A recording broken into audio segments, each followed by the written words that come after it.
Bonjour tout le monde, la petite balade du dimanche. Je ne sais pas si vous voyez les canards sur l'eau. Ils n'ont pas froid grâce à leur bonne petite sous-couche de plumes. Et ici nous avons Jasper qui a un collier bleu, je ne retrouve pas le rouge. Et Luna qui a changé de tenue parce que Noël c'est fini.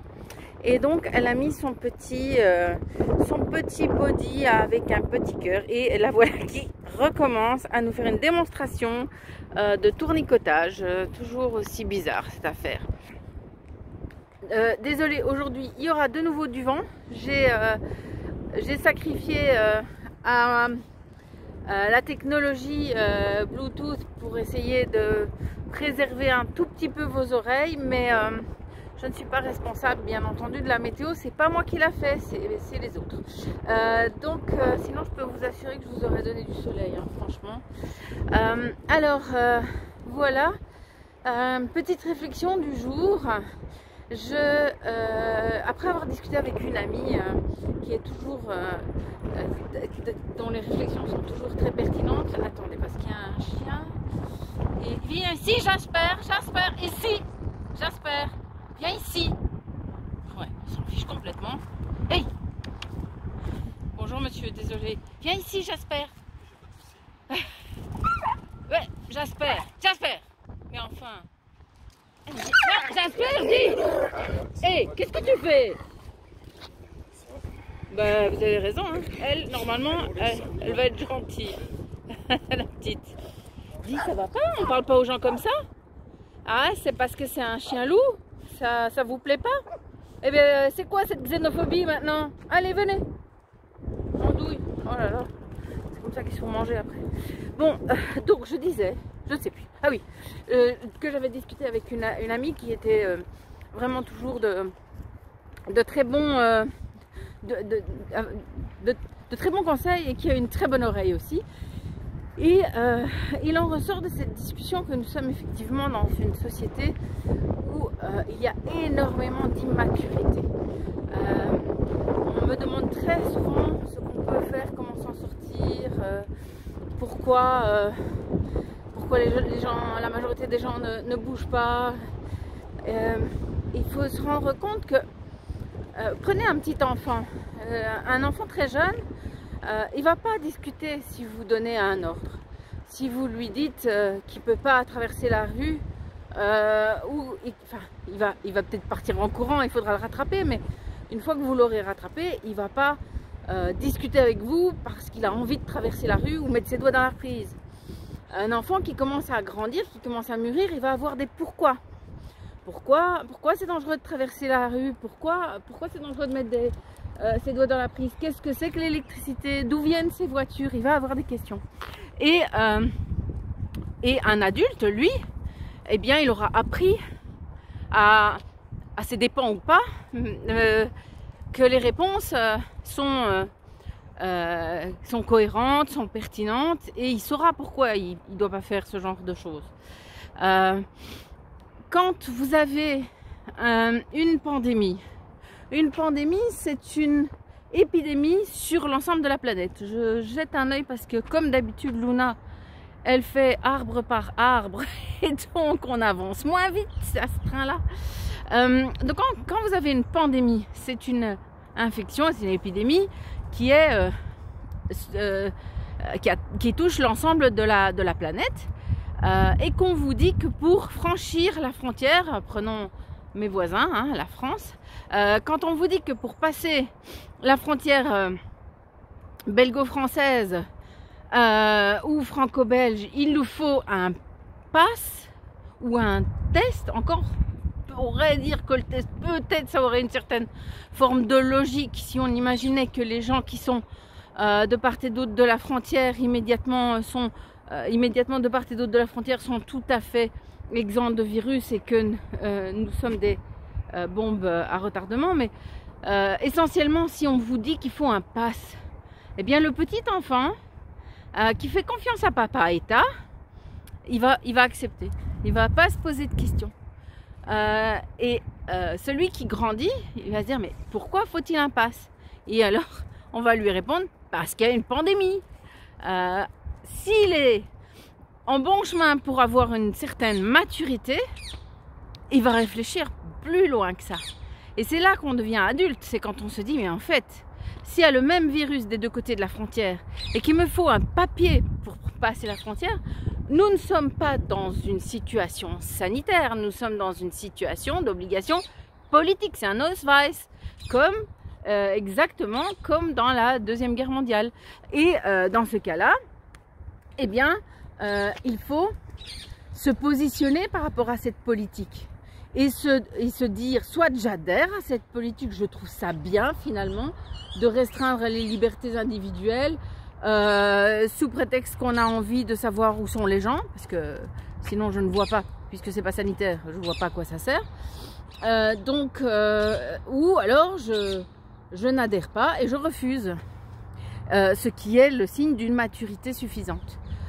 Et aujourd'hui, nous avons face à nous une petite poignée de personnes qui ont des très grands moyens et beaucoup de petits soldats à leur service, mais surtout beaucoup de petits enfants citoyens qui se croient trop petits pour penser par eux-mêmes et qui ont délégué absolument tout à autrui. Donc sécurité, gestion des finances, état des routes, éducation des enfants, santé, justice, tout a été donné à d'autres.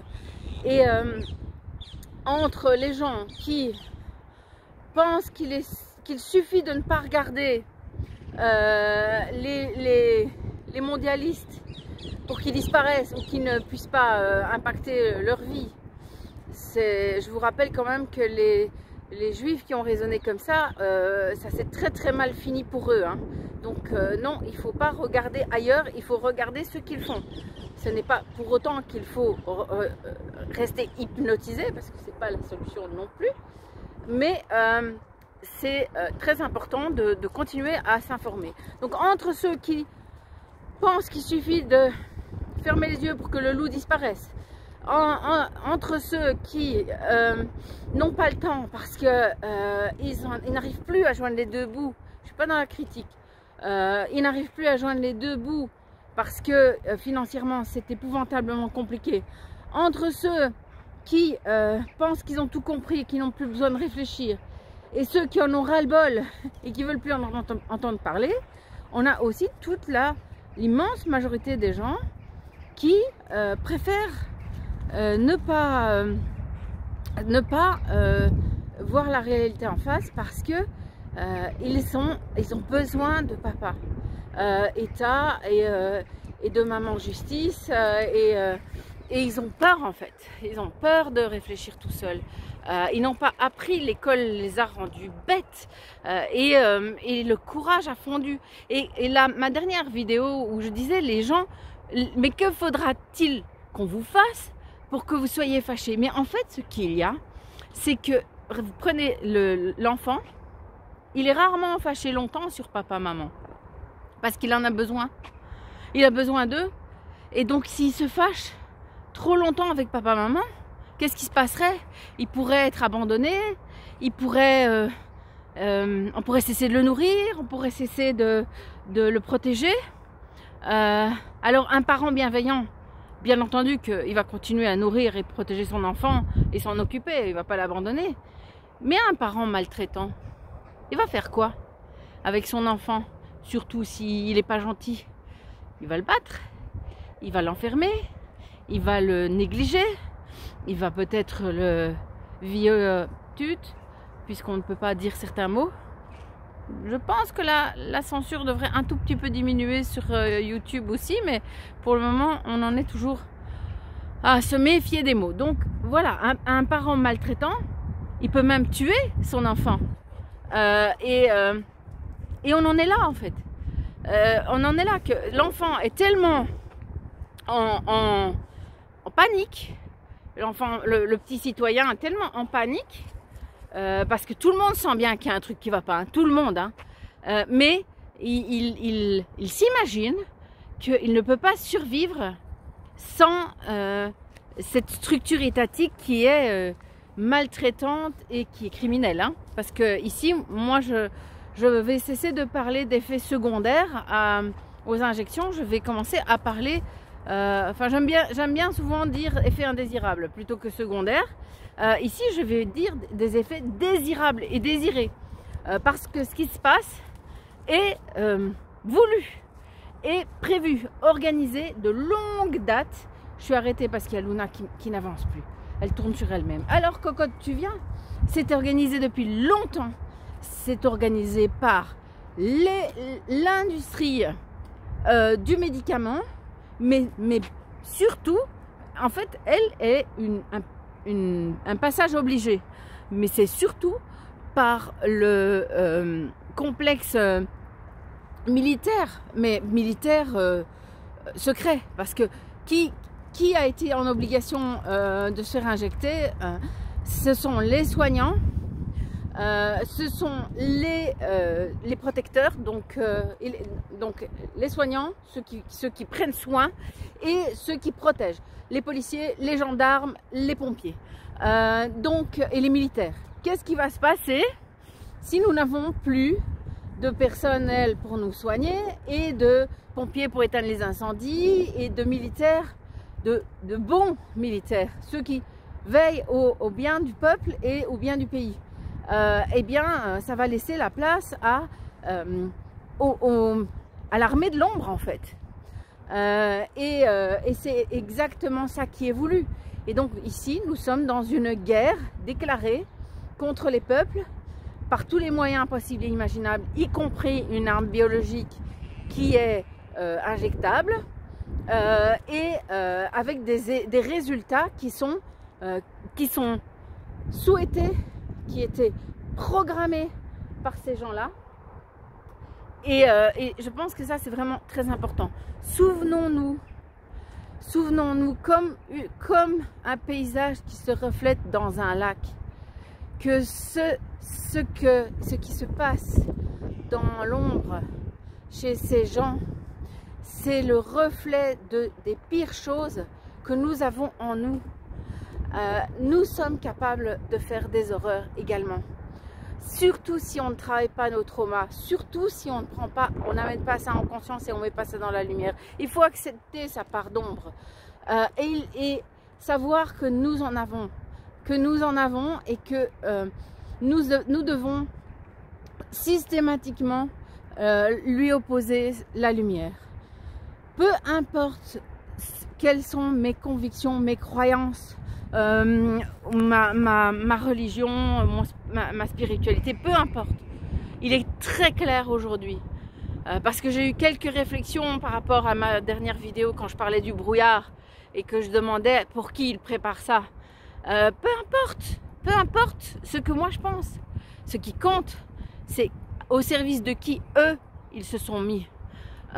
Nous pouvons aussi, comme dans Star Wars, basculer du côté obscur de la force si nous ne faisons pas attention. Il est capital de se souvenir que si eux sont au service du malin et qu'ils font tout pour obtenir notre consentement, en fait, parce qu'ils sont dans une logique sacrificielle. Il n'y a pas que l'idée de réduire la population mondiale, il y a aussi l'idée de sacrifier l'agneau innocent. Et quoi de plus innocent qu'un petit citoyen qui croit encore que Papa État est gentil, quoi. Il est vraiment essentiel de réaliser que eux, ils servent une cause extrêmement sombre, et que cette obscurité-là ne peut pas exister sans la lumière. C'est évident que si ça existe, alors l'autre côté existe aussi. On n'a pas le mal sans le bien. On n'a pas la nuit sans le jour.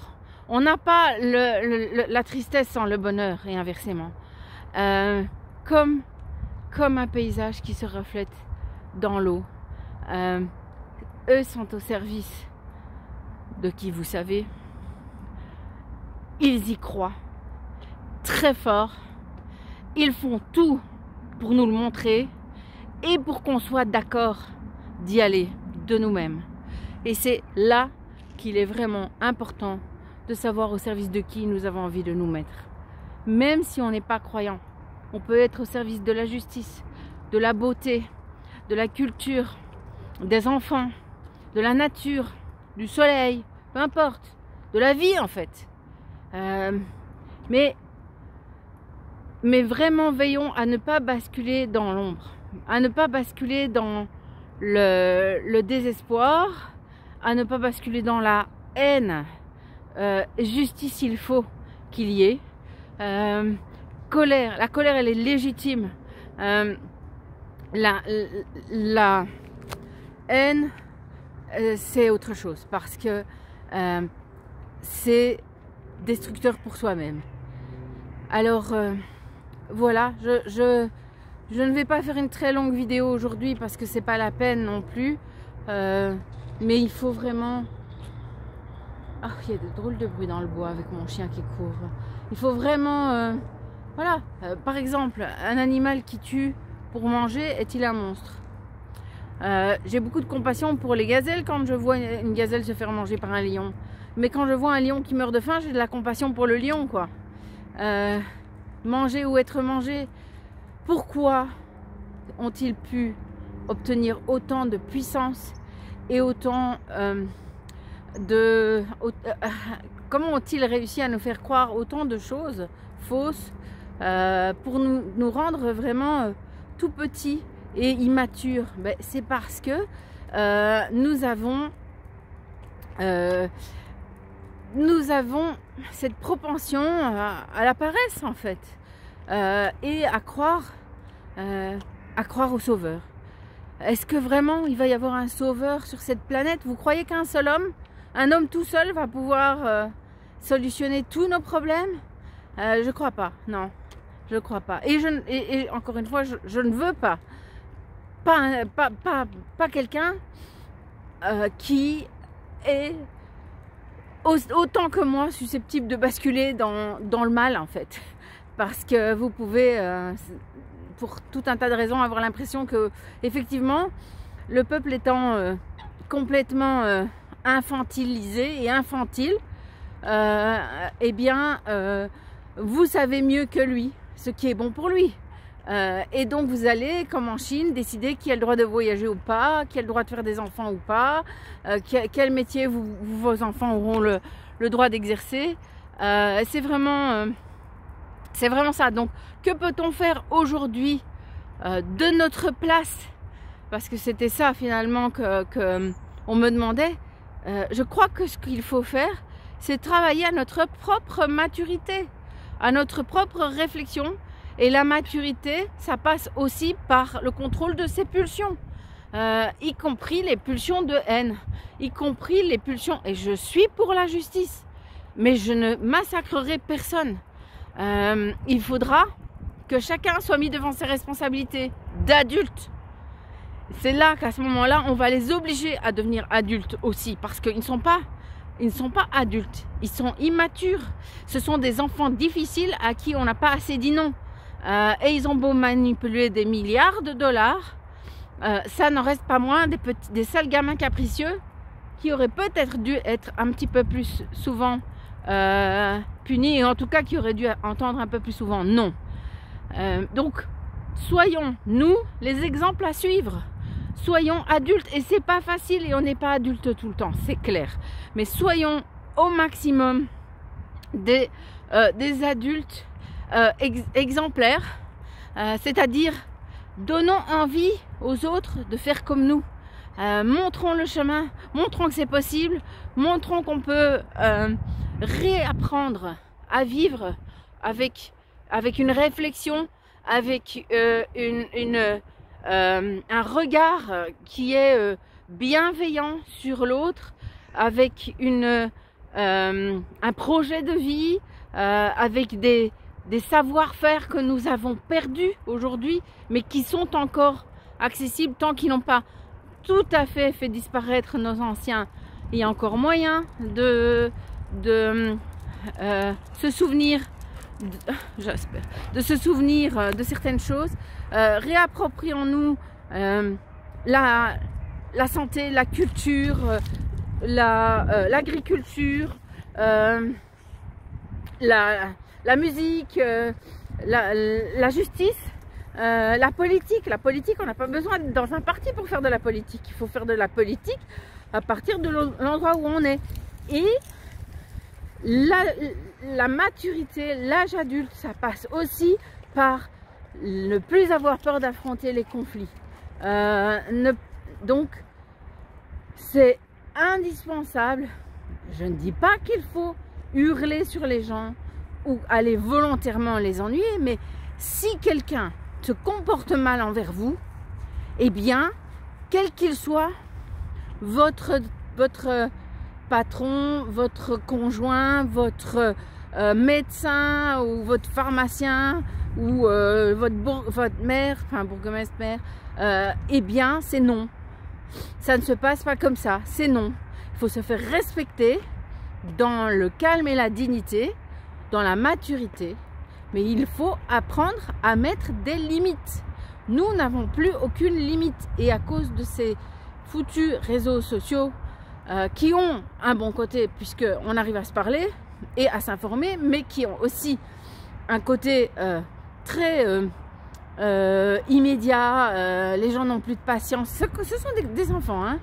Donc on demande aux enfants, à nos enfants d'être patients, de rester assis 8 heures par jour à écouter un prof, mais nous, adultes, nous ne sommes plus capables de faire ça. Si on téléphone, il faut que quelqu'un décroche tout de suite. Si on a envie d'avoir un soda, il faut tout de suite aller l'acheter. On est des enfants difficiles, vraiment. Eh bien, c'est tout ça qu'il faut travailler. Travailler à récupérer le temps long. Et les réseaux sociaux, ils ont dissous ce fait que on ne devait pas attendre une réponse à une lettre pendant des jours, des semaines, des mois. Bon, c'est peut-être un petit peu long quand même, ça je suis d'accord avec vous, mais c'est important parce que apprenons aussi à nous poser avant de répondre. Ça ne veut pas dire qu'on doit rester silencieux et se laisser maltraiter, mais on peut remettre des petits mots en place comme ça demande réflexion, je préférerais que nous en rediscutions une autre fois, c'est votre opinion mais je ne la partage pas et je vais me renseigner, des choses, voilà.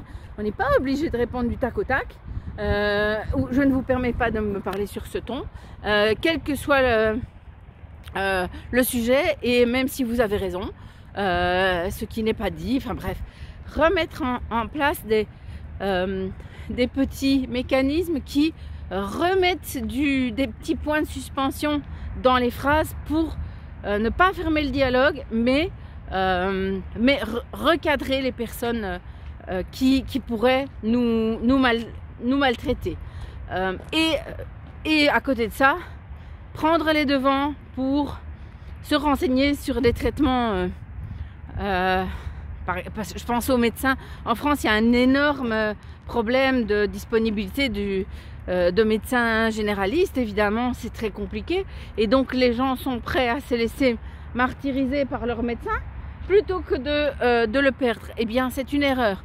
N'oubliez pas au service de qui le médecin d'aujourd'hui se trouve et avec quoi il vous soigne. Avec des produits chimiques, avec des protocoles tout faits. On nous prend pour des clones. Et on croit, enfin on fait croire aux médecins que c'est comme ça que ça se pratique, que c'est comme ça qu'on a progressé. C'est idiot évidemment, mais les médecins sont le nez dans le guidon et eux-mêmes, hein, on peut leur dire stop, stop, stop, stop, pause. Ce traitement-là, je l'ai déjà essayé, ça me convient pas du tout, j'en veux pas. Ou bien simplement, je n'en veux pas. Je préfère ne pas prendre de médicaments. Voilà. Mais dites-moi ce que j'ai.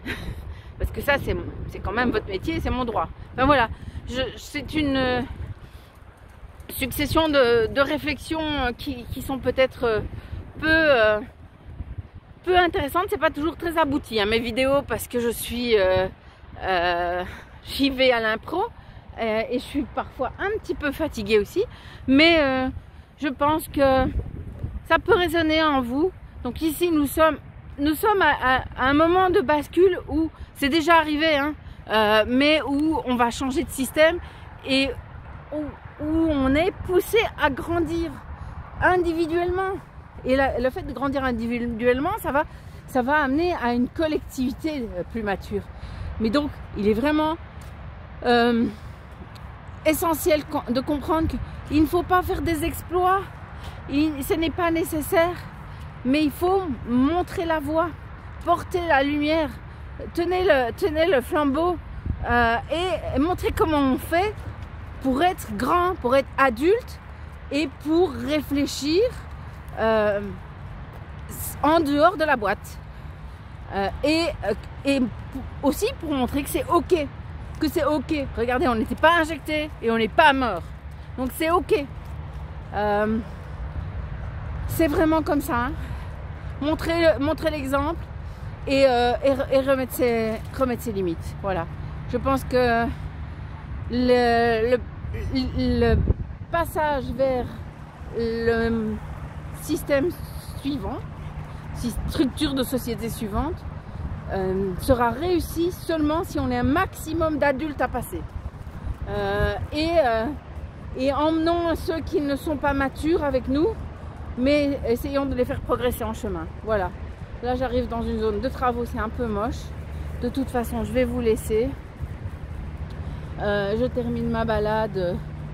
Il faut vraiment passer ce cap et après, il y a un tout petit bout encore que le chien aime bien parce que c'est une espèce de delta dans le canal pour qu'il puisse aller nager parce que ce chien est fou. Il y a 4 degrés, mais il va quand même nager. Je vois que la petite demoiselle est sur mes talons maintenant. Donc oui, d'ailleurs, on voit son petit pompon dans mon écran. Hop, là, coucou, dans le coin. L'autre, il est parti vivre sa vie dans les travaux, là. On répare ce pont depuis 8 ans, je crois. C'est complètement fou que les travaux, avec notre argent, prennent un temps aussi dingue. À mon avis, ça doit coûter un bras.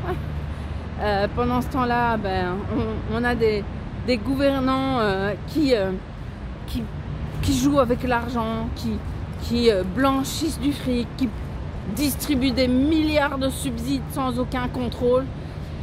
Et personne ne dit rien. Je vous dis, personne ne dit rien. Papa fait des conneries, mais voilà, avec notre argent, mais on va pas trop se fâcher parce que sinon, qu'est-ce qu'on va devenir sans papa, quoi? Eh ben, il faut arrêter d'avoir besoin de ce papa-là. Voilà, je vous quand même un petit peu plus sympa d'avoir le Jasper qui court dans la colline. Ah, il a disparu. Et donc, bon, il y a un gros bâtiment moche, mais voilà. On arrive au delta, vous avez des superbes éoliennes qui sont là à tourner à plein régime. Ça, c'est bien, ça. Quand je pense que j'étais dans l'espoir qu'un de mes enfants travaille aux énergies renouvelables. Et oui, enfin, c'est bien les énergies renouvelables, hein, c'est pas ça. Le problème, c'est que quand il n'y a pas de vent et pas de soleil, c'est le gaz et le charbon. Donc, c'est pas vraiment très écologique. Mais voilà, effectivement, le paysage d'hiver, il a toujours été un peu triste. Hein. On me l'a fait aussi, cette réflexion de dire, ben voilà, tous les hivers, les arbres prennent un air sinistre. Et donc, ça ne veut pas dire pour autant que ça t'atute. Mais si, parce que quand même, je n'ai jamais vu un hiver aussi gris. Je n'ai jamais vu un hiver jusqu'à présent où on manquait à ce point de soleil. On le voit pas de la journée, quoi. C'est pas normal. Je suis désolée, mais c'est pas normal. Voilà. Et quand on sait maintenant qu'ils ont la capacité technologique d'ensemencer les nuages pour obtenir de la pluie, et que je suis toujours épatée maintenant par les applications météorologiques qui peuvent nous dire à l'heure près à quel moment il va pleuvoir, eh bien, peut-être qu'on pourrait, non pas comme un petit enfant qui croit à la magie, mais comme une personne adulte et mature qui s'est renseignée, peut-être qu'on pourrait se dire que oui, il joue avec le climat et que non, ce n'est pas anodin que le paysage soit aussi sinistre. Souvenez-vous, je resterai sur cette image-là. Souvenez-vous, le château de la Belle au bois dormant qui, peu à peu, être envahi de ronces et d'épines, avec des épines très grandes, et d'un dragon qui vient. Moi je pense que ces gens-là sont en train de préparer le paysage pour accueillir leur dragon, parce que eux, ils y croient. Alors je vous laisse vous placer dans cette croyance-là comme vous voulez, mais n'oubliez pas qu'après les crises, eh bien, on retrouve toujours la lumière. Je vous embrasse, je vous dis à très vite. J'espère que je ne vous ai pas ennuyé avec mes réflexions et que le son, j'espère qu'il était bon. Voilà, à très vite, au revoir, bisous.